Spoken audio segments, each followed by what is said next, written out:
তো সুপ্রভাত সকলকে। সকাল সকাল স্নান হয়ে গেছে আর পুজোও হয়ে গেছে, আর সানা একটু বাদেই চলে যাবে হচ্ছে পড়তে। ও উঠে গেছে, কারণ পরের দিন থেকে ওর পরীক্ষা, মক টেস্ট শুরু। যাই হোক, তো এখন থেকে ব্লগটা শুরু করছি। আশা করি সকলেই ভালো আছো। আর আজকে সকলকে সানার, আমার আর কৌশিকের তরফ থেকে হ্যাপি নিউ ইয়ার। তো সকলের যেন এই বছরটা খুব ভালো কাটুক, ভগবান যেন সকলের সমস্ত সমস্যা দূর করে দেয়। এই যে রনির তরফ থেকে হ্যাপি নিউ ইয়ার। রনি, জল খাবার বানাবো, দেখা যাক কি বানাই জল খাবার। আর তারপরে স্পেশাল খাবি। তো সানা যেহেতু বলছে স্পেশাল কিছু, তো বানাচ্ছি হচ্ছে আলুর দম। এটা জাস্ট নর্মাল আলুর দম, রসুন টসুন কিছু দিইনি, একদম নর্মাল আদা পেঁয়াজ ধনেপাতা জিরে এই দিয়ে আমি আলুর দম বানাচ্ছি তো সকালবেলা জলখাবার হিসাবে। কারণ সানা আলুর দম খেতেও ভালোবাসে আর সকলেই খাবে এটা। আর নর্মাল একদম, বেশি কিছু মশলাপাতি দিইনি, দেখতেই পাচ্ছ তোমরা। আর একটু করে জাস্ট কালারের জন্য কালারিং শুকনো লঙ্কা দিয়েছি। যে মিষ্টিও দিয়ে দিলাম, বেশ মিষ্টি মিষ্টি কিন্তু আলুর দম খুব ভালো লাগে। যে কোনো লুচি রুটি যার সঙ্গেই হোক, একটু আলুর দমটা একটু মিষ্টি মিষ্টি ঝাল ঝাল, ওটাই ভালো লাগে। শুধু ঝাল কিন্তু আলুর দম আমার একদমই ভালো লাগে না। তোমাদের কেমন লাগে আমি বলতে পারবো না, কিন্তু অনুষ্ঠান বাড়িতেও তাই হয়। আর তার সঙ্গে করছে হচ্ছে মটরশুঁটির কচুরি। এই যে মটরশুঁটি ছিল, সেটা আমি সিদ্ধ করে যেমন বানানো হয় সেরকম পুর ভরে বানিয়েছি। তো এটা সানা জানে না আমি এটা বানাচ্ছি আলুর দম। আর এই মটরশুঁটির কচুরি যে আমি বানাচ্ছি সেটা সানা একদমই জানে না। ও পড়তে চলে গেছে, ও এসে খাবে, এসে সারপ্রাইজই হয়ে যাবে। বলেছিল স্পেশাল, তো এসে বলবে বাবা এরকম স্পেশাল, সেটাই। যাই হোক, ভালো লাগে মাঝে মাঝে ওকে একটু সারপ্রাইজ করতে। তো এক্ষুনি হয়ে যাবে আমার রান্না। এই যে কমপ্লিট হয়ে গেছে, এই যে আলুর দমও রেডি। তো সানা আসলে দিয়ে দেবো, বাপিকে আগে দিয়ে দেবো, তারপর সানাকে দেবো। তো সানাকে দিয়ে দিয়েছি, তার সঙ্গে কৌশিকও খাচ্ছে, দুজনকে একসাথেই দিয়ে দিয়েছে। আর আমি একটু বাদে খাবো, আর বাপির অলরেডি খাওয়া হয়ে গেছে। তো একটু উপরে এসছি, স্নান টান হয়ে গেছে। তো গাছগুলো তোমাদেরকে একটু দেখাচ্ছি। তো এই গাছটা তো পাতা আবার বেঁচে মরে গেছিলো। আর এই যে এখানে দেখো গাঁদারগুলো সব কুড়ি বেরোচ্ছে একটু একটু একটু করে। এবছর আর সেরকমভাবে গাঁদা চারা লাগানো। আর এই যে ক্যাপসিকামটাই দেখো খেয়ে নিয়েছে, জানো, ইঁদুরে খেয়েছে, নির্ঘাত ইঁদুরে। এছাড়া আর কে খাবে? তার সত্ত্বেও কিন্তু ক্যাপসিকামটা বাড়ছে। কীভাবে ফুটো করেছে বলো তো, কেমন বাজে লাগে দেখতে। বেশ সুন্দর হচ্ছিলো ক্যাপসিকামটা, আর খেয়ে নিয়েছে, কি আর বলবো। আর এই যে স্ট্রবেরি গাছে ফুল ধরছে, এই দেখো ছোট ছোট ছোট ছোটো দেখছো ফুল ধরছে, তোমাদেরকে সেনকে বলছিলাম। আর তারা ফুল ফুটেওছে, তোমাদেরকে দেখাচ্ছি। এই দেখো সাদা রঙের ফুল ফুটেছে। এবার স্ট্রবেরি ধীরে ধীরে ধরবে। তো এবার সেরকমভাবে গাছই লাগানো হয়নি। কৌশিক না নিয়েই গেল না আমাকে। আর যে আর সানার পরীক্ষা করে না আরও নিয়ে যায়নি। যে কটা পেরেছে সে কটা লাগিয়েছে, 6খানা শুধু গাঁদার চারা। গত বছর অনেক চারা গাছ লাগানো হয়েছিল, কৌশিকই যত্ন করেছিল, কিন্তু এই বছর আর হয় না। এই গাছটা ঠিকমতো হচ্ছে না, এ ব্যাটা অসুখ করেছে, দেখো কেমন কালো কালো ছিটছিট, দেখো এ পোকা ধরেছে। মানে নার্সারিতে গিয়ে ওষুধ না আনা অবধি একে বাঁচানো যাবে না। এরকম হয় কিছু কিছু গাছে এই জিনিসটা। এই জন্য এই ক্যাপসিকাম গাছটা না একটু দূরে রেখেছি এনার কাছ থেকে, মানে ওই গাছটার কাছ থেকে। কারণ ওই গাছে তো ফল ধরেছে, এবার কাছাকাছি রাখবো, দেখবো যে ওই গাছটাতেও পোকা ধরে গেছে, তখন আর এক মুশকিলে পড়বো। এই জন্য একে এইখানে আর ওকে ওইখানটাতে রেখে দিয়েছে, যেহেতু এর ফলটা ধরছে। তো যাই হোক, এ কটাকেই বাঁচাতে পারলে বাঁচি। আর একটা জিনিস তোমাদেরকে দেখাচ্ছি, এই যে উনুনটাকে আজকে পরিষ্কার করেছি। এটা আমার শাশুড়িমাই তৈরি করেছিলেন। আর এটা কিসের ওপর উনুনটা তৈরি হয়েছে যেন? বালতির ওপর। বালতিটা নষ্ট হয়ে গেছে, দেখো জং ধরে গেছে, অনেক বছর আগেকার। তো এইটাকে দেখি কিছু করা যায় কিনা ঠিকঠাক। যদি একটু মাটি টাটি দিয়ে লেপে যদি ঠিকঠাক করা যায়, তাহলে শীতকালে মাঝে মাঝে এখানে রাত্রিবেলা রান্নাবান্না করা যাবে। আমার শাশুড়ি পিঠে করতো এটাতে। তো আজকে কৌশিক নিয়ে এসছে হচ্ছে মাছ নিয়ে এসছে হচ্ছে 4 পিস, এখানে 3 পিস রয়েছে, আর ভাজা 1 পিস হচ্ছে, আর তার সঙ্গে মাথা। এই 4 পিস মাছের ঝোল করব আলু দিয়ে, আর চাটনি করব। টমেটো কাটা হয়ে গেছে, কিছুটা মাছের ঝোলে দেবো, আর বেশিরভাগটা দিয়ে টমেটো হবে, মানে টমেটো চাটনি হবে আর কি। তো এটাই হচ্ছে আজকে আমাদের দুপুরবেলাকার খাবার। আমরা 3 জনে মিলে খেতে বসে গেছি দুপুরবেলা, মাছের ঝোল দিয়ে আর চাটনি। এই খাবো আজকে দুপুরবেলা, একদম নর্মাল। রাত্রিবেলা দেখা যাবে কি হয়। তো সারা এখন অঙ্ক করছে, কালকে ওর পরীক্ষা, যেহেতু ফার্স্টেই ম্যাথ পরীক্ষা দিয়েছে, প্র্যাকটিস করছিল মোটামুটি। খাওয়ার পর থেকে আমি শুয়ে ঘুমোচ্ছিলাম। ছুটির দিন কিছু করার না, আজকে আমারও টিউশন নিয়ে আজকে ছুটি দিয়েছি 1 জানুয়ারি যেহেতু।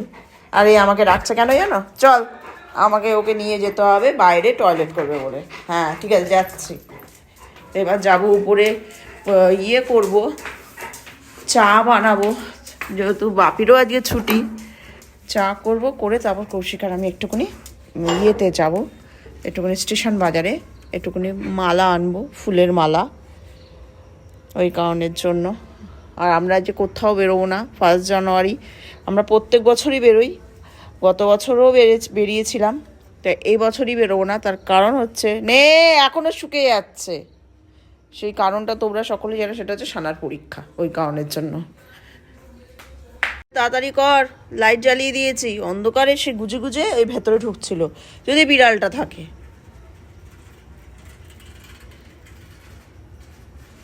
তাড়াতাড়ি কর। কি বড় একটা শুঁয়াপোকা দেখো, এক্ষুনি ফেলতে হবে। রনি আবার শুকতে যাচ্ছিল, কোথা থেকে যে আসে শুঁয়াপোকা এইসব ভগবান জানে। একজন এখানে বসে আছে, সর সর। রাজগন্ধ আবার কেক চলে এসছে, এই যে কেক বেশ ভালো, আবার বছরের প্রথমেই কেক চলে এসছে। কেক একটু কাটো, অল্প করে আমি খাই। এখন কাটবো? হ্যাঁ একটু কাটো, খাই। Happy birthday to you. হ্যাঁ, কেক কাটা মানেই হচ্ছে হ্যাপি বার্থডে টু ইউ। আর এটাকেই তো খোলা হয়নি আগে। নতুন বছর এর অনেক শুভেচ্ছা জানাই। নতুন বছরে আবার কেক কাটলাম জানুয়ারি মাসে।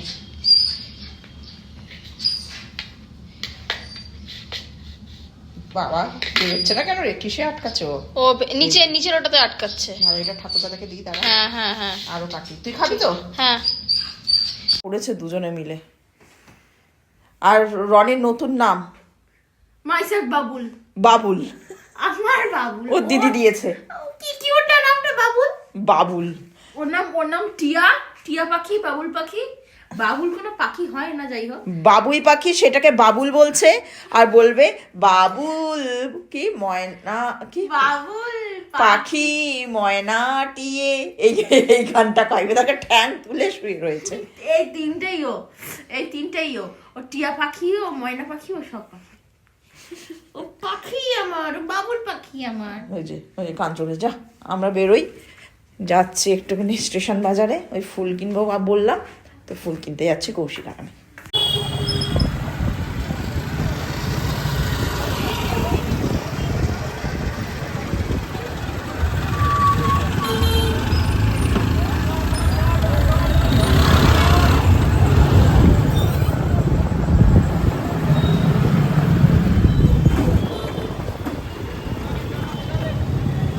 এখনই ছাড়বে বসলেই।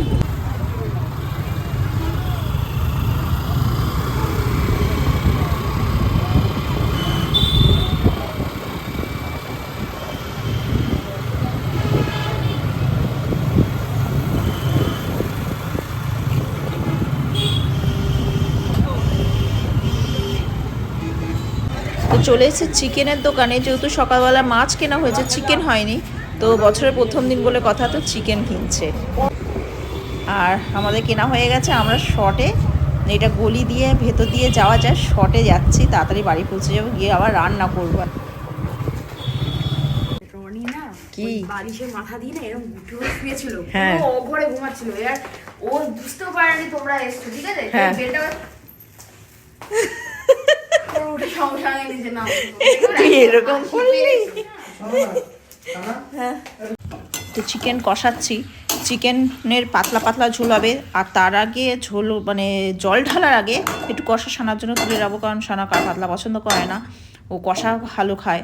তো আর রুটি করব সানা আর বাপির জন্য, আর আমার আর কৌশিকের জন্য করবো হচ্ছে ভাত, আমরা পাতলা পাতলা ঝোল দিয়ে ভাত খাবো। তো সানাকে দিয়েছি কষা মাংস, এই মাত্র কড়াইতে মানে জল ঢাললাম, তার আগে ওকে তুলে দিয়েছি, ও কষা মাংস দিয়ে খাবে। সেটা আমি জানি। আর তোর বাবা আর আমি পাতলা পাতলা ঝোল খাবো ভাত দিয়ে। দেখো মুখ খারাপ করলো, দেখো। তো ওর জন্য আর এবার শুধু যদি মাংস লাগে, দেখো দেখো দেখো আমার ডাকছে। ঠিক আছে, বিড়ালটা খুব ডাকছে।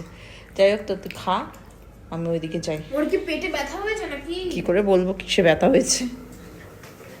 আমার চারদিক ছড়ানো ছিড়ানো, এই যে একদম পাতলা পাতলা ঝোল, গরম গরম ভাতের সাথে আবার ভাতটা এবার বসাবো।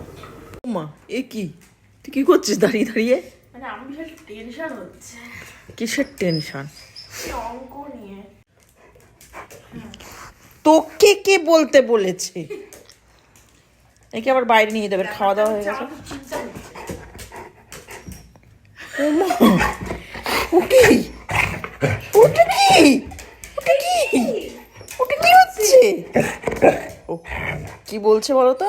মানে আমাকে বাইরে নিয়ে যাওয়ার জোরদার টয়লেট পটি পেয়েছে, নিয়ে যাচ্ছে, এসে তারপর তোমাদের সঙ্গে কথা বলছি। চল ঠিক আছে, চল চল যা, চল। যে এসে শুলোই মাত্র এখানে ঠান্ডার মধ্যে পটি টয়লেট সব করে। আর তুই কি বলছিলিস বল এবার? বলতে বলতে আমি চলে গেলাম ওকে নিয়ে। বলছিলাম ভুলে গেলাম। কি বলছিলিস যেন, কি আমাকে কি করার জন্য? পরীক্ষার ব্যাপারে আমার টেনশন হচ্ছে। টেনশন হচ্ছে? কিছু টেনশন নেই, কর, হয়ে যাবে। ভালো লাগছে না পড়তে আমার। টেনশন লেনে কা নেহি দেনে কা, বুঝেছিস? আর আমি ভাবছি রনি তাহলে কি পরীক্ষা দেবে। সেই আমি না একটা মানে কি বলবো, মানে যখন ভাবি মাঝে মাঝে যখন রনি ইংলিশে এসে লিখবে, এসে লিখবে, ঠিক আছে, রনি কি এসে লিখবে সেটা প্রথমে শুরু করবে কি দিয়ে বলো তো? মাইসেল বাবুল। আচ্ছা, রনির এসে নিয়ে রনি কদিন বাদ এসে বলবে তোমাদেরকে, তোমরা একটু অপেক্ষা করে থাকো 2-1 দিন, এর মধ্যে রনি শুরু করবে মাইসেল বাবুল। হ্যাঁ, রনি এসে লিখবে, ও উপরে উঠবে, যা যাও। রনির এখন বেস্ট নাম হচ্ছে বাবুল। বাবুল ওর অনেক নাম ও উঠবে, ওই যে পাখি, ওর পাখি, ওর না ও টিয়া ময়না পাখি। ও টিয়া ময়না পাখি শুয়ে পড়লো আমার কাছে। আরে রাত্রিরে আমার কাছে ঘুমায়। হ্যাঁ, রাত্রিবেলাও দিদির কাছে ঘুমায়। কি কি রকম, যখন রাত্রিরে আমার কাছে, দুপুরে তোমার কাছে, বা সকালে আমার কাছে, অদ্ভুত তুই। তুই পুরো ভাগ ভাগ করে নিয়েছে। ঠিক আছে, শুয়ে থাক। হ্যাঁ ঠান্ডা আছে আজকে। ঠিক আছে, ওর তো ঠান্ডা লাগে না। ওকে জামা পরালে ও পড়বে না। সে কেমন ভাবে থাকে বল, জুবু থুবু হয়ে, সে মনে হচ্ছে কেউ পিটিয়েছে ওকে ভয়ে। শর্ত তোর নাটক আর ভাল লাগছে না, শর্ট পানি দিস না। নে তুই পর, আর ডিস্টার্ব করবো না। এই যে পাতলা পাতলা মাংসের ঝোল ইয়ে মা, আর ভাত খাবো। এবার আমরা ভাত বাড়বো, বেড়ে কৌশিককে ডেকেছি, খাবো দুজনে মিলে। আর ওদের তো খাওয়া হয়েই গেছে। খেতে বসলে? হ্যাঁ, খেতে বসলাম। খেয়ে নাও। কি গরম ভাত, এই মাত্র নামিয়েছি। ঠিক আছে, বসে যাও। আমাদের খাওয়া দাওয়া কমপ্লিট হয়ে গেছে, এবার আমরা ঘুমোতে যাবো, আর এর কালকে পরীক্ষা। যাই হোক, তো আজকের মতো ব্লগটা শেষ করে দিলাম। তো কালকে দেখা যাচ্ছে একটা নতুন ব্লগ নিয়ে। তো সকলে ভালো থেকো, সুস্থ থেকো।